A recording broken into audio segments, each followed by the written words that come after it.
From Washington, D.C. to the heart of America, welcome to Mark Alford's America. I'm freshman congressman from Missouri, Mark Alford, and I believe in America. I believe in you, and most importantly, I believe our greatest days are still ahead. You know, each week we take you behind the scenes to share the stories, the news, the legislation, and to meet the great folks who are helping shape our nation. This week, we're doing something a little bit differently. We're in Jefferson City, Missouri, the capital of the great state of Missouri, speaking with Missouri Attorney General Andrew Bailey. He proudly represents Missouri as the state's chief legal official. A.G. Bailey is a combat veteran. He's a father of four. He is a prosecutor, a constitutional conservative. He went to college at the University of Missouri on an Army scholarship and was commissioned as an officer following the September 11th terrorist attacks. He completed 2 tours as an armored cavalry officer and was awarded an Army Commendation Medal, a Combat Action Badge, and 2 Bronze Star medals. He served as an Assistant Attorney General and Assistant Prosecuting Attorney for the Warren County Prosecuting Attorney's Office and as General Counsel for the Missouri Department of Corrections. In 2019, he joined the Missouri Governor's Office as Deputy Counsel and then as General Counsel. And now, he's our state's Attorney General. Please welcome Missouri Attorney General Andrew Bailey. How's that for a build-up? I appreciate you having me on and saying all those nice things about me. You've done a lot in a short... How old are you? 42 years old. Wow. That's young. It doesn't feel that way when I'm getting up in the morning getting 4 small children ready for the school bus. You just told me you're heading out to Florida after this for a big... what is that for? Yep, we'll be attending the Republican Attorney General's Association meeting down in Amelia Island, Florida. A good chance to speak with colleagues on important issues that we're all working on together. What are some of the common issues that attorneys general are talking about or thinking about or promoting in America? You know, right now, we're laser focused on fighting back against President Biden and his lawless, unconstitutional behavior. You know, when you talk about the United States of America, our national identity in a lot of ways is our founding document, the United States Constitution. And actually, today, in 1789, I believe was the first day that the Constitution became legally operative. So it's an important day in our nation's history. And what I see is President Biden using an unelected fourth branch of government that is not part of our constitutional structure to do things that, fortunately, he can't get done through Congress because heroes like you are stopping him. And so when he's using the alphabet soup of government agencies to achieve policy objectives that he can't codify in statute, if he's exceeding the scope of the agency's statutory authority, or if the otherwise the policy positions that are in rule are unconstitutional, it's up to state attorneys general to sue and hold that lawless behavior accountable in the judicial process. We have 30 lawsuits pending right now against the Biden administration, and they're all in coordination and in conjunction with like-minded attorney generals from across the nation. How did we get to this point in America where we are being ruled by bureaucrats and executive orders? Yeah, you know, it's sad to think that, and again, I grew up in Missouri. This is home. Grew up with a legacy of freedom, safety, and prosperity. And as I get my kids on the bus every morning, I wonder, 4, 5, 10 years from now, if they'll be able to enjoy those same freedoms, that same safety and prosperity. There was a point in time in this country where we used to elevate the rules of the game above the players and the outcomes. And that serves rule of law principles. And clearly the left has jettisoned that approach. Why is that? I think they are so hell-bent on achieving a radical progressive agenda that they're willing to undermine the rule of law to do it. That seems like a crime against America. I think it is. I think it absolutely is. They're violating long-standing constitutional provisions. They have an attitude that they get to do whatever they want until someone tells them to stop. And even after they're told to stop, they just do it again. And so that's why having state attorneys general who are vigilant on these issues, I think, is really imperative. Let's go back a few years. You started out in the military. What drew you to military service? Well, I knew I wanted to serve my community, my nation. I wanted to enlist in the Army. My mom wanted me to go to college, and somewhere in between, my mom helped me sign up for an Army ROTC scholarship in 1999. So, got to pay for my school by participating in the ROTC program. It was a great way to get school paid for and still have some. My mom thought it prudent for me to have a little more discipline in my college experience, so that wasn't a bad thing for me at all. And moms are great. Yeah, that's right. That's right. Yeah. The plan was always go to law school. 9/11 happened. That plan changed, and I volunteered for a combat arms branch of service. Went to tank school at Fort Knox, Kentucky. graduated and reported to my first duty station at Fort Carson, Colorado. My unit had just deployed to Iraq. I met them over in Iraq, so I deployed very quickly to meet up with them. And my first regimental commander was H.R. McMaster, who went on to be President Trump's national security advisor. What lessons did you learn in Iraq and in the combat zone that you take now into battle for America? You know, I think you learn when you go through an experience like that, you learn so much about yourself, what you're capable of, leadership, management skills that are instantly applicable to the work that we do. Where the Attorney General's office has 300 employees, 5 regional offices, complex litigation. You know, managing people and systems is not something you can learn on the job. You've got to, there's no training wheels at the AG's office. You got to come in and be able to do the job on day one. And I think having that leadership and management experience in a combat zone and some of the most intense combat operations of 2005 is critical. 2 things that I recall vividly from my deployment. Number one, I assisted with border screening operations. So my platoon was responsible for a large section of the border between Iraq and Syria. And what was happening is terrorists were smuggling people and munitions across that border to destabilize Iraq. And so we stood up the Iraqi Border Patrol, trained them, and conducted screening operations. I've seen what a secure border looks like. I participated in border screening operations. And I'm here to tell you, Joe Biden's Biden invasion at the southern border of the United States of America in 2024 is less secure than the border between Iraq and Syria in 2005. Secondly, in 2005, I assisted securing several small towns and villages in Iraq for the constitutional referendum, the first time these Iraqis had voted. And we delivered the ballots to them. We secured their polling places. We collected the ballots. We ensured that there was an orderly process and that there was no fraud or intimidation occurring. And getting to watch people who had been suppressed by a dictatorship, a violent dictatorship for decades, you know, this expression of the democratic process and freedom as they lined up to go to the polling place. But seeing what a secure election looks like and election integrity really means, and then seeing how some states conduct their elections now, it scares me. What's going to happen in 2024 with our elections? Well, here in Missouri, the election is going to be safe and secure. And I tell you, we're going to do everything within our power at the Missouri Attorney General's office to ensure that's true nationwide. I think that in the 11th hour in 2020, several states changed the rules of the game to achieve an outcome that they would not have been able to achieve otherwise. And so when President Trump says the election was stolen, when it was rigged, clearly the self-integrity of the process was undermined when these blue states changed the rules of the game in the 11th hour to achieve that objective. Why did the Supreme Court and John Roberts not realize that? You think they were too scared to rule in favor of the American people? I mean, 4 states circumvented the Constitution of the United States of America. Yeah, I mean, again, it undermines the rule of law, and it reduces the credibility of our election systems when this kind of misbehavior is allowed to happen. And that's why we're going to use the judicial process to fight back. This week, the Supreme Court of the United States of America ruled in favor of President Trump, saying that he should be on the ballots, that individual states, including Colorado, Illinois, and Maine, should not have under their jurisdiction to remove, it should be up to Congress to remove any federal person from the ballot. How significant is that ruling? Well, it's significant. It was a unanimous decision. I mean, even the more left-leaning justices on the court couldn't side with the radical progressives from Colorado and the other states. And I would say anyone who's read the text history or understands the tradition in the 14th Amendment, which was the legal foundation for this, the errant behavior from these states, understands that the 14th Amendment, those provisions were codified at the conclusion of the Civil War to prevent Confederate political office holders from returning and serving in Congress without any kind of vetting process. So it had nothing to do with President Trump in 2024. It was a once-in-time, unique situation because we'd just come out of the United States Civil War.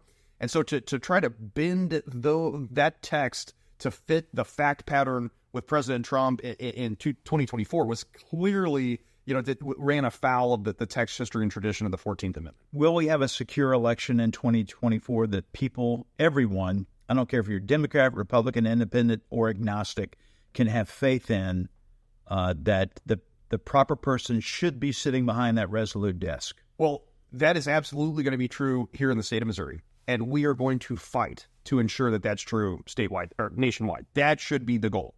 Certainly that was how we have conducted elections in the past. 2020 needs to be an aberration, not the norm.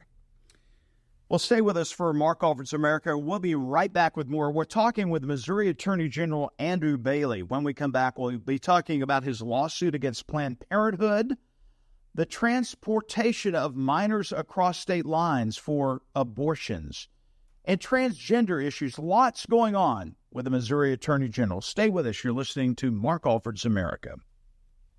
Welcome back to Mark Alfred's America, where we give you a behind-the-scenes look at Washington and let you meet some of the great people shaping our great nation.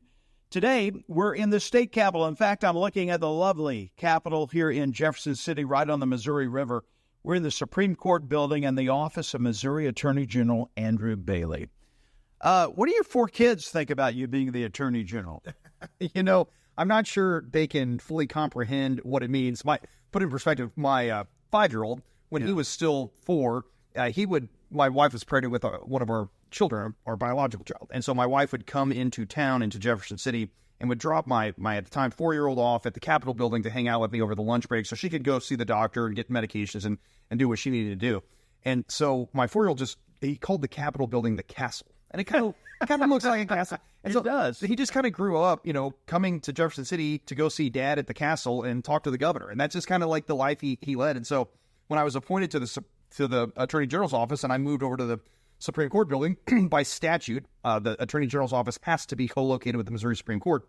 My 4-year-old walks in the office and says, "Well, Dad, we don't get to go to the castle and see the governor anymore?" Like, he sees it as a demotion. So they're still kind of coming to grips with it. Let's talk about some of the lawsuits that you've been involved with. Of course, Eric Schmidt did a great job as your predecessor and led some of these lawsuits, really trying to right, I think, the ship in America and Missouri. Tell me about your lawsuit against Planned Parenthood right now. Well, Planned Parenthood is a documented history of refusal to comply with Missouri state statute, going all the way back to 2018 when my predecessor, Josh Hawley, uncovered that the Planned Parenthood clinic in Columbia was using a moldy abortion machine on women. We're not talking about a machine that sat in the corner and they just forgot to clean. They were using it in procedures. Flash forward to 2019, 2020, Eric Schmidt uncovered through his suit against Planned Parenthood that the physicians were refusing to make records of medical complications from the procedures that they had performed and were refusing to provide risk notification to parents. So what we see is a documented history of refusal to comply with the law and a commitment to the destruction of human life that outweighs their concern for the health and safety of women. Now in 2023, in November, at the end of last year, Project Veritas filmed an investigative video of the Planned Parenthood clinic in Kansas City where agents of the clinic were bragging about transporting minors out of state for abortions without any parental consent, bragging about forging documents to courts and schools to be able to achieve this transportation of minors across state lines for abortions, conspiring to conceal the sexual exploitation of a 13-year-old. Let's not forget, the victim presented in this investigative video said she was 13 years old and pregnant. 13-year-olds can't consent to sexual contact in the state of Missouri, and Planned Parenthood is a mandatory... That's statutory rape. That's exactly right, and they have a duty under the law to report these kinds of sexual offenses, but here we're willing to conspire to conceal it after the fact. So this lawsuit that we launched is an important first step in holding wrongdoers accountable and putting a stop to it once and for all. What about transgender issues? I know there's a case in St. Louis, Pediatric Transgender Center refusal to turn over records to your office. Tell me about that. Yeah, well, we have every reason to believe that the clinic has acquiesced to the Biden administration's demand that that the clinic not cooperate with our investigation. And we're talking about children's lives who were imperiled because of this woke experimentation on children. Let's not forget, there are 0 FDA approvals for puberty blockers and cross-sex hormones in the treatment of gender dysphoria, which is the mental health condition that the children seek treatment for at these clinics.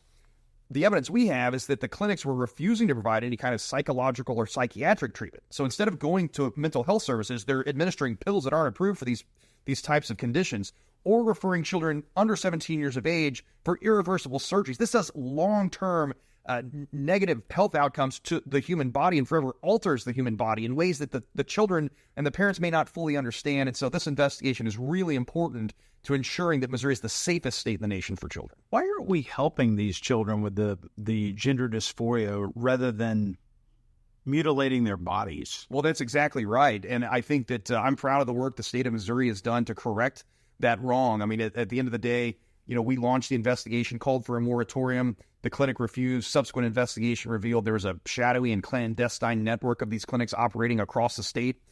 We stood in the gap while the General Assembly enacted a statute, Senate Bill 49, that the governor ultimately signed. As soon as that statute was signed, the ACLU sued the state of Missouri, and we successfully defended that bill in court. We're the first state in the nation to win at the trial court level, defending a statute like that, and that's an important first step. But that doesn't mean that we're going to cease the investigation. Just because we've stopped the mutilation of children going forward, we still need to look back in time and see what went wrong, hold wrongdoers accountable, make sure we have the right systems in place to prevent it from ever happening again.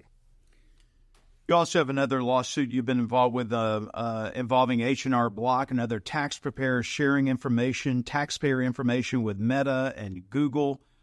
Why is that important to take on these tax preparation companies? Look, your personally identifiable information is yours and yours alone. And it is a federal offense to share tax information without the consent of the taxpayer. And so when you've got these big tech social media companies harvesting data from a third party without the customers understanding that their relationship with that third party is going to result in their data being harvested, that violates state statute under the Missouri Merchandising Practices Act. And at a minimum, those tax preparation companies owed those consumers a notification that they were going to harvest and sell their data. Again, this is scary stuff. I mean, we get into this Orwellian cycle where these large corporations are going to know more about us than we know about ourselves. And if we're going to engage in a marketplace that's going to sell that data, we as consumers have a right to know that beforehand. Missouri versus Biden is a big case. Really, I guess the gist of this is that the federal government has overstepped its bounds in taking down content they didn't agree with about information related to COVID. Tell me about that. Yeah, that's exactly right. This lawsuit has uncovered a relationship of coercion and collusion between the Biden administration across an alphabet soup of federal bureaucratic agencies to silence American voices in violation of the First Amendment right to free speech. Our founders understood that central to a healthy democracy was a free, fair, and open marketplace of ideas. It's the battleground of ideas where the best ideas win. The remedy for disfavored speech is counter speech, not government censorship. It makes people trust the government less, and yet that's exactly what was going on during COVID, and we have every reason to believe it's still going on. We can show you the emails where the Biden administration said, take down that Tucker Carlson video, take down that Tommy Lahren post, de-emphasize, deplatform, shadow ban anyone who's questioning COVID tyranny, election integrity, or is supporting President Donald Trump. Again, at some point, we have to stand up and fight back. And I think that 100 years from now, people will look back at the case Missouri v. Biden and realize that in this time, at this place, we stood for freedom and the founding principles of our United States of America. When you look, General, at these these cultural, social issues, it is a battle for the heart and the soul of America right now. This is not an America that I recognize. We have gone from a Norman Rockwell America to a Rocky Horror Picture Show in just a couple of decades. I think that's exactly right. Again, will we have freedom, safety, and prosperity in the future? Not if we don't have warriors fighting back. And let me say this, too. I think there are really three strategic objectives in the fight for the soul of America. Number one is our border. If we don't have a border, we don't have a country. There have been more criminal border crossings, criminal aliens illegally crossing our border than there are citizens that in the total population of the state of Missouri. You can see the harms, 1,100 cases of human trafficking, 1,500 deaths from fentanyl exposure, 43 innocent children who have died from accidental fentanyl exposure in 1 year alone. Look at the weaponization of government, the way that we're slouching towards a third world banana republic dictatorship because President Biden and over-aggressive federal bureaucrats are weaponizing the criminal justice system against political opponents. And finally, the battle for free speech. Are we going to be able to have political conversation, or are we going to let one side censor voices in opposition? That's viewpoint discrimination. It's unconstitutional. We've got to secure those three strategic objectives immediately in the fight for the soul of America. What happens if we don't win? We will not have a United States of America anymore. We won't have a country. The text of the Constitution will cease to have any meaning. Let's not forget, the Constitution is intended to protect us from the government, and the government exists to protect our rights, and that's what we're doing here at the AG's office. Well, Attorney General, thank you so much for being with us on Mark Alford's America. Very insightful. I think you have a great future, not just for Missouri, but for America. Hey, thank you so much for everything you do, fighting for the people of this state and your district, and for having me on. Well, thank you, folks, for joining us for Mark Alford's America. We will talk again next week. Until then, remember, I believe in you. I believe that our best days are still ahead of us, and I believe in America.